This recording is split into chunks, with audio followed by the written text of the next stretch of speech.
Assalamualaikum warahmatullahi wabarakatuh. Kami dari kelas A1 Prodi Keperawatan Universitas Binawan. Saya Amanda Melasari dengan NIM 0122111028. Saya Dini Pramudita dengan NIM 0122111006. Saya Angel Chandrawati Harenja dengan NIM 0122111011. Di sini kami akan menjelaskan tentang penderita hipertensi melakukan pengobatan secara teratur. Selamat menyaksikan. Hipertensi adalah suatu keadaan di mana seseorang mengalami peningkatan tekanan darah di atas normal yang mengakibatkan angka kesakitan atau morbiditas dan angka kematian atau mortalitas. Biasanya, hipertensi didefinisikan sebagai tekanan darah lebih atau sama dengan 140/90 mmHg. Hipertensi adalah penyakit yang tidak bisa disembuhkan, sehingga penderita harus tetap kontrol rutin, minum obat teratur, dan menjaga pola hidup sehat. Selanjutnya, ada klasifikasi hipertensi. Yang pertama, tekanan darah normal, sistolik kurang dari 120, diastolik kurang dari 80. Yang kedua, ada prehipertensi, sistolik 120-139, diastolik 80-89.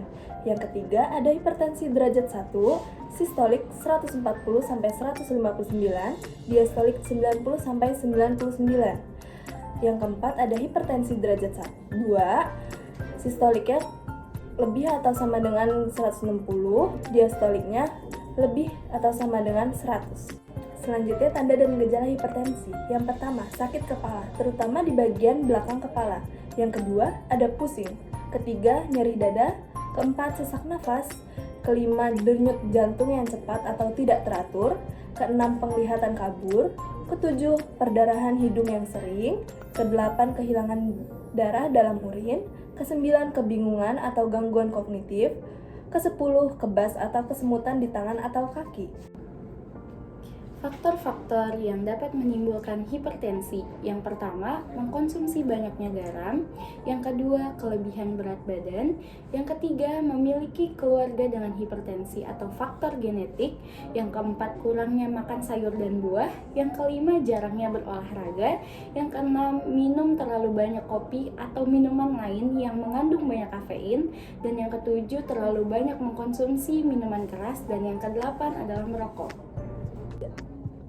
Komplikasi apa saja sih yang bisa terjadi akibat hipertensi? Yang pertama itu ada serangan jantung, yang kedua gagal jantung, yang ketiga ada aneurisma, yang keempat penyakit arteri perifer, yang kelima aterosklerosis, yang keenam gangguan penglihatan, yang ketujuh diseksi aorta, yang kedelapan ada stroke ringan atau TIA atau transient ischemic attack.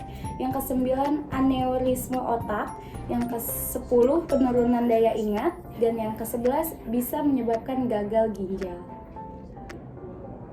Pemeriksaan penunjang pada penderita hipertensi meliputi yang pertama bisa dengan pemeriksaan darah lengkap, yang kedua kimia darah, yang ketiga pemeriksaan urin, yang keempat radiologi. Penanganan hipertensi dibagi menjadi dua, hipertensi dengan obat dan hipertensi tanpa obat.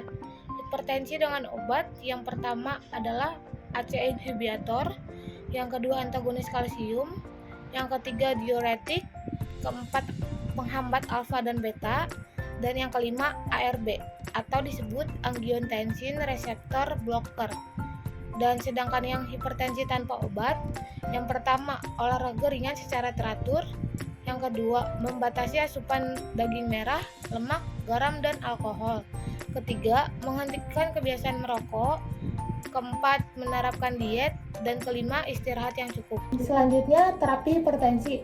Yang pertama, mengurangi berat badan dengan cara menjaga berat badan tetap normal setara dengan BMI 18,5 sampai 24,9 kg per meter persegi. Yang kedua, menerapkan pola diet dengan cara mengonsumsi makanan yang kaya buah, sayuran, susu, dan rendah lemak.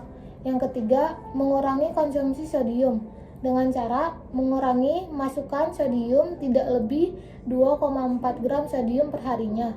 Yang keempat, aktivitas fisik dengan cara aktivitas yang teratur seperti jalan cepat. Dan yang kelima, tidak berlebihan dalam mengonsumsi alkohol dengan cara tidak lebih 2 minuman per hari untuk pria dan 1 minuman untuk wanita. Pentingnya penderita hipertensi melakukan pengobatan secara teratur.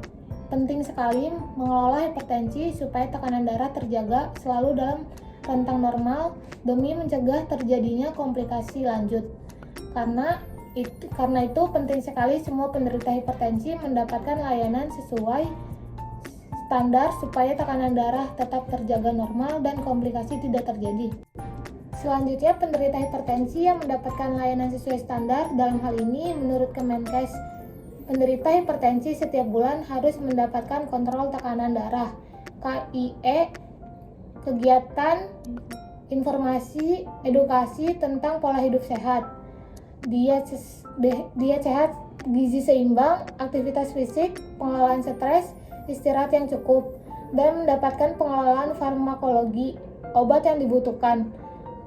Maka hal itu dapat menjaga kualitas hidup penderita hipertensi tetap baik, tidak terjadi komplikasi penyakit yang tidak diharapkan, dan membentuk WA grup penderita hipertensi yang mengingatkan semuanya untuk kontrol rutin setiap bulan sesuai jadwal.